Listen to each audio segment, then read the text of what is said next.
Hi, I'm going to do a super quick PSA on sitting at the table.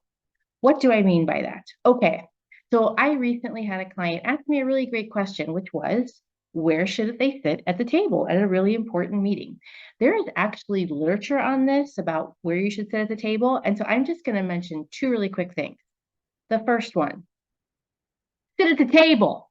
Okay, what do I mean by that? If you can believe it, me, yes, me, back in the day, not now, would be invited to a new meeting, especially if there were some people in it that had some prominence.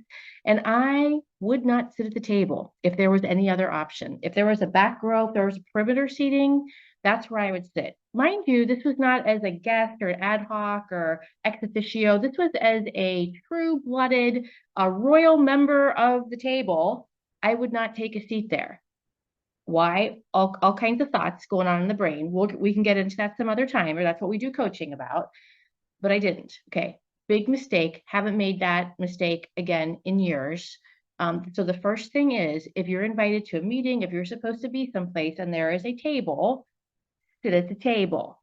You know what I do now? If for some reason they don't have enough seats, which poor planning on their part, I take the chair and scoochy. Oh, excuse me, I've got to get in there. I'm sitting at the table. Okay, number two, next really good question, and there's again literature on this, is where should you sit at the table? And there's, I have seen a couple different thoughts on this, and but I'm just going to tell you. So in general, usually the power person is sitting at the head of the table. Usually, not always, but that's often pretty common. And so there is some literature out there about sitting to the right hand side, being that first chair to the right hand side of the person sitting at the table. Again, normally seats are not assigned at most of these sort of things. You might want to think about, there are people that actually kind of have their spots at regular meetings. You want to be next to them to have conversations. You want to be across from key people so that they see, you can make eye contact with them.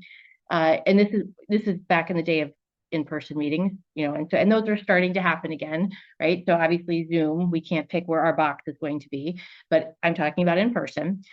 So you do need to think a little strategically about that, but don't hesitate. Don't hesitate to take a position of prominence and actually put some thought into it. Do I want to be sitting by the chair?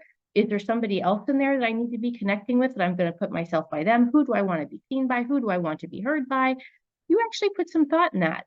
But the number one thing and the main thing that I want to get across to you is sit at the table. Again, why would you give your power away by sitting at a perimeter, sitting at some spot where you're hidden? Why?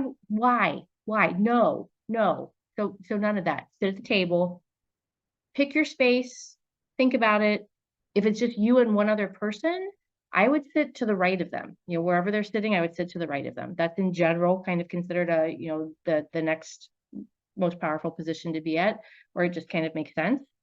So that's really all for today. Public service announcement. It was just great because it actually came up in a coaching session. I'm happy to say that coaching session, it went well. So yeah, I don't mean the coaching session went well. Well, I think that went well too. But what I mean is that they took their seat and they had a good conversation.